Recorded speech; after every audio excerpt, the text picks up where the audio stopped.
আজি আমি এইটো ভিডিঅ'ত আলোচনা কৰিম সেকেন্ড সেমিস্টাৰৰ যেটো বিএসসি সাবজেক্ট আছে তো বিএসসি সাবজেক্টত তোমালোকৰ সেশনাল বা ইন্টাৰনাল এক্সামিনেশন 2026 ৰ মোস্ট কমন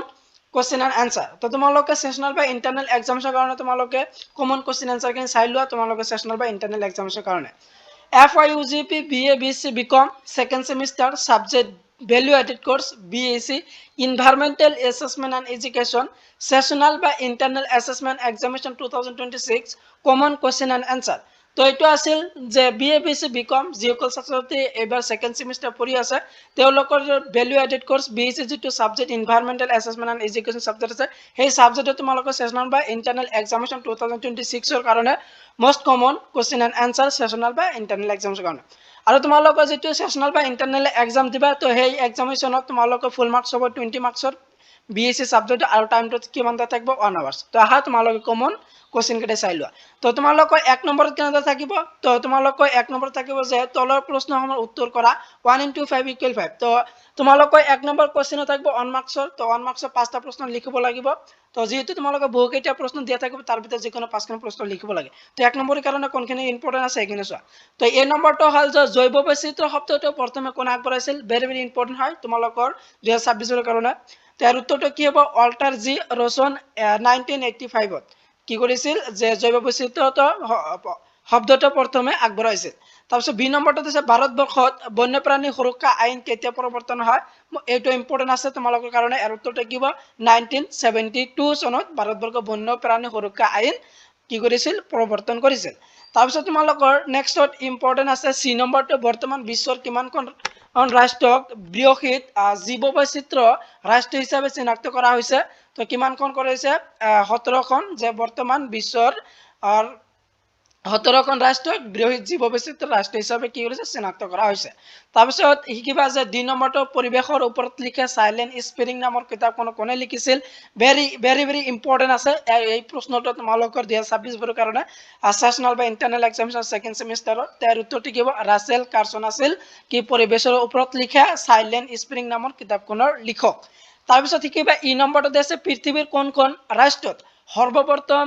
EAI বলবৎ হৈছিল কত হৈছিল পৃথিৱীৰ কোন ৰাষ্ট্ৰত আমেৰিকাত কি কৰিছিল প্ৰথম কি হৈছিল সৰ্বপ্ৰথম EAI বলবৎ কৰা হৈছিল তাৰপিছত এফ নম্বৰটো দিয়া আছে অসমত থকা একমাত্ৰ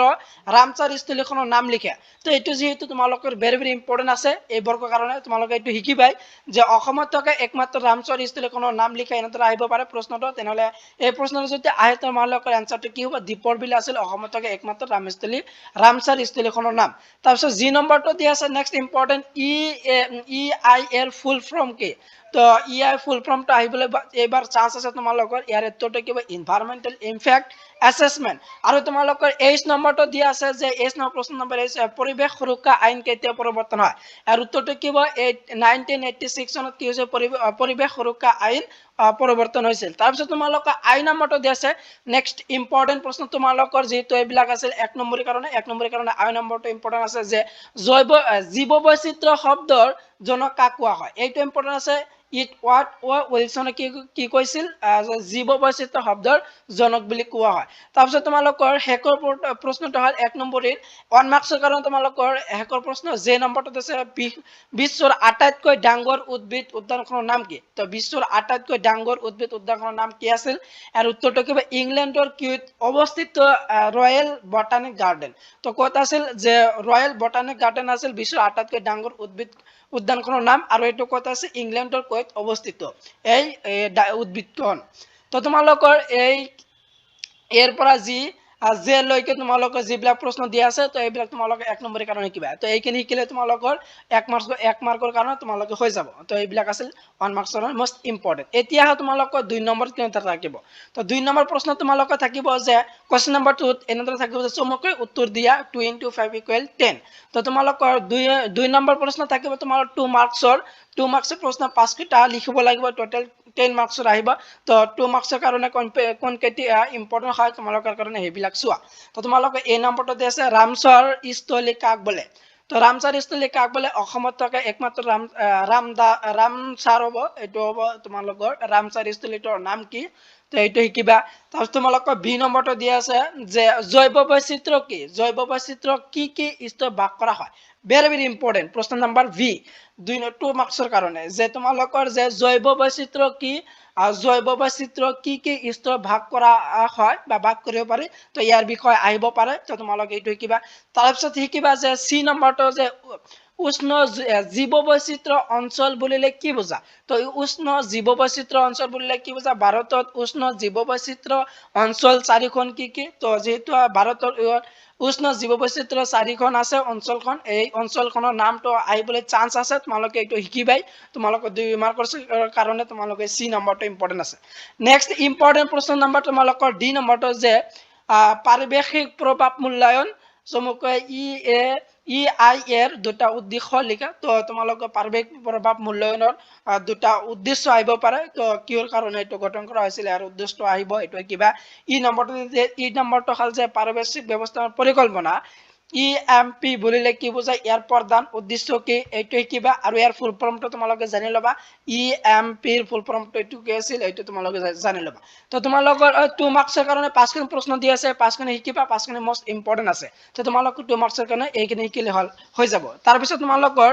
যে কোৱেশ্চন নম্বৰ 3 তো তোমালোকৰ 3 নম্বৰ প্ৰশ্ন কেনে থাকিব এইটো চোৱা তো কোৱেশ্চন নম্বৰ 3 থাকিব যে চমুটকা লিখে যিকোনো এটা তো তোমালোকৰ চমুটকা আহিব পাৰে তো চমুটকা দিয়া হৈছে তোমালোকৰ যিকোনো এটা 5 * 1 = 5 তো তোমালোকৰ 3 নম্বৰ প্ৰশ্ন থাকিব তোমালোকৰ 5 মাৰ্কছৰ তো 5 মাৰ্কছৰ এটা প্ৰশ্ন লিখিব লাগে তো 5 মাৰ্কছৰ কাৰণে কোনবিলাক ইম্পৰ্টেন্ট আছে এইখিনি চোৱা তো 5 মাৰ্কছৰ কাৰণে কিবা এ নম্বৰটো দিয়া আছে যে জৈৱ বৈচিত্ৰ্য প্ৰতি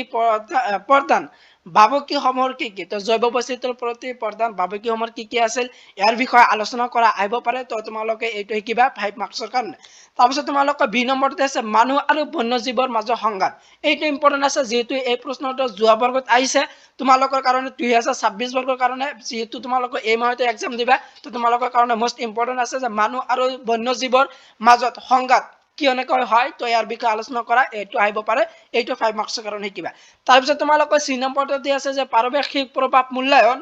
প্ৰক্ৰিয়া সমূহৰ লিখা তো তোমালোকৰ পাৰিৱেশিক প্ৰভাৱ মূল্যায়নৰ প্ৰক্ৰিয়াৰ সমূহৰ বিষয় আহিব পাৰে এইটো কিবা 5 মাৰ্কছৰ কাৰণে তাৰপিছত তোমালোকৰ ডি নম্বৰটো দি আছে যে ভাৰতৰ বিভিন্ন প্ৰজাতিৰ জীৱবোৰৰ বিষয়ে আলোচনা কৰা তো ভাৰতৰ বিভিন্ন প্ৰজাতি যেহেতু আছে তো সেই জীৱবোৰৰ বিষয়ে তোমালোকৰ আহিব পাৰে 5 মাৰ্কছৰ কাৰণে এইটো দিয়া হৈছে তোমালোকৰ ইম্পৰ্টেন্ট তো তোমালোকে এইটো শিকি যাবা তাৰপিছত ই নম্বৰটো দি আছে যে জীৱ বৈচিত্ৰ্যৰ সংৰক্ষণ সম্পৰ্কে ব্যাখ্যা কৰা যে জীৱ বৈচিত্ৰ্য কেনেদৰে সংৰক্ষণ কৰিব লাগে তাৰ বিষয়ে তোমালোকে আহিব পাৰে তো ইয়াৰ বিষয়ে ব্যাখ্যা কৰিবলৈ আহিব পাৰে 5 মাৰ্কছৰ কাৰণে এইটো শিকি যাবা তাৰপিছত তোমালোকে 5 মাৰ্কছৰ কাৰণে হেকৰ প্ৰশ্ন এফ নম্বৰ বুলি যেটো দিয়া আছে প্ৰশ্ন নম্বৰ এফ যে পাৰিৱেশিক প্ৰভাৱ মূল্যায়নৰ পদ্ধতিৰ বিষয়ে আলোচনা কৰা আৰু পৰ্যালোচনা কৰা তাৰপিছত তোমালোকৰ হেকটো দিছে পৰিবেশ ব্যৱস্থাপনা পৰিকল্পনাৰ উদ্দেশ্যৰ বিষয়ে আলোচনা কৰা যেটো এই প্ৰশ্ন তোমালোকৰ 2 মাৰ্কছৰ কাৰণে দিয়া হৈছে তো তোমালোকে 2 মাৰ্কছৰ কাৰণে কিবা এইটো আছিল তোমালোকৰ ইম্পৰ্টেন্ট তো তোমালোকৰ 5 মাৰ্কৰ কাৰণে তোমালোকৰ কেইখন দিয়া আছে 7খন প্ৰশ্ন দিয়া আছে তো তোমালোকে 5 মাৰ্কৰ কাৰণে 7খন শিকিলে হল তোমালোকে কমন পাই যাবা 100% তোমালোকে 5 মাৰ্কছ এৰ পৰা কমন পাবা তো তোমালোকৰ যেটো এনভায়ৰনমেন্টাল assessment and education যেটো সাবজেক্ট আছে তোমালোকৰ সেকেন্ড 20 টি সাবজেক্ট হেতু তোমালোকৰ 20 মাৰ্কছৰ হ'ব টাইম অন আৱাৰ্স থাকিবা তোমালোকৰ 1 নম্বৰ থাকিব অন মাৰ্কছৰ 5খন প্ৰশ্ন তাৰপিছত তোমালোকৰ 2 নম্বৰ থাকিব 2 মাৰ্কছৰ 5খন প্ৰশ্ন 5টা লিখিব লাগিব 10 মাৰ্কছ আৰু তোমালোকৰ 3 নম্বৰ থাকিব সুমো টকা 5 মাৰ্কৰ এটা প্ৰশ্ন তো হৰবৰ তোমালোকৰ 20 মাৰ্কছৰ হে এক্সাম দিব লাগিব তো এইখিনি তোমালোক শিকি যাবা তো তোমালোকে ইয়াৰ পৰা নিশ্চয় কমন পাবা বুলি মই আশা কৰো তো আজিৰ ভিডিওটো ইমানেই আছিল নেক্সট ভিডিও তোমালোকৰ কি ইম্পৰ্টেন্ট লাগে কমেন্ট বক্সত জনাবা